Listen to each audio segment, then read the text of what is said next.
à ce moment-là. Et dans ton livre, alors, on découvre comment écouter les signes de l'univers. Alors, dis-nous comment on peut faire pour les Alors, entendre.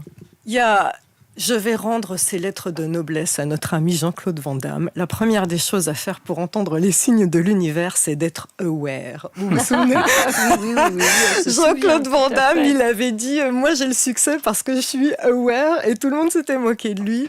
Eh bien, en fait, l'état aware, ça se traduit en français par la conscience. L'éveil, oui, quelque chose Voilà. comme ça. Ouais. Mais pas que. En fait, être aware, ça À veut l'écoute dire, aussi. c'est l'inverse de la concentration. La concentration, il y a une tension. Par exemple, si je me concentre sur Renaud, il y a une tension entre mon esprit et lui. Alors que l'état aware est un état de lâcher prise totale. Voilà, c'est ça. Exactement. J'y pensais. Voilà. Et donc, c'est tout le contraire. État de réception, Voilà. quelque part. Voilà. Et quand on est aware, c'est un peu comme les grands maîtres d'arts martiaux, hein. Ils sont dans cet état où ils sont connectés à tout ce qu'il y a autour d'eux, à ce qui a connecté en eux, à la personne sur qui ils portent leur attention. Et donc, c'est comme ça qu'on leur bande les yeux et qu'ils sont capables de parer les attaques de plein de gens et tout ça. C'est ça, l'état aware. Eh bien, si vous voulez capter l'invisible, on doit apprendre à être dans cet état aware. Oui. Alors, c'est ce qu'on appelle scientifiquement les ondes alpha et theta. C'est des ondes qui sont très lentes, assez proches du sommeil, hein. C'est un peu cet état, vous le connaissez tous, c'est l'état qu'on a quand on rêvasse comme ça, vous savez, quand on fait pas le focus. Ça, c'est l'état aware. D'accord. Voilà. Donc, pour commencer à capter l'invisible, il faut apprendre à lâcher le mental déjà pour commencer et travailler cet état aware. C'est une sorte d'état second, un petit peu. Oui, c'est ce qu'on peut appeler l'état modifié de conscience état aussi. modifié de Ouais, conscience, c'est ça.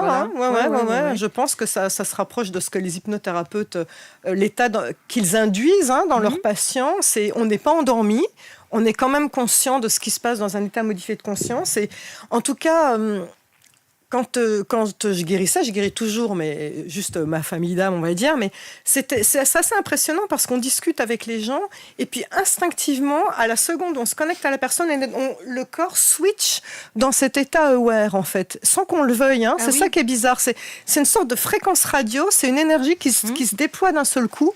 Une vibration qui n'est Exactement, qui n'est plus la même, cette espèce de qui n'est pas la vibration même. de flottement où je ne suis ni moi, ni la personne, on est un peu tout mélangé, je suis la personne, elle est moi et tout ça. Et d'ailleurs, c'était très gênant quand je faisais des soins parce que les personnes, des fois, elles se croyaient chez le coiffeur. Alors, j'étais dans mon état aware, connectée à ce que je sentais, puis elle me disait, elle me disait, et alors, les enfants, ils sont bien rentrés à l'école? Et puis donc, il fallait que je sorte de cet état-là pour répondre, et c'est terrible, ouais. Ah oui, c'est ça, vraiment c'est un sûr. état très particulier, ouais. Ah oui, là, ça te déconcentrait, tu pouvais pas. Oui, exactement. C'était pas possible. Ça me désawareait.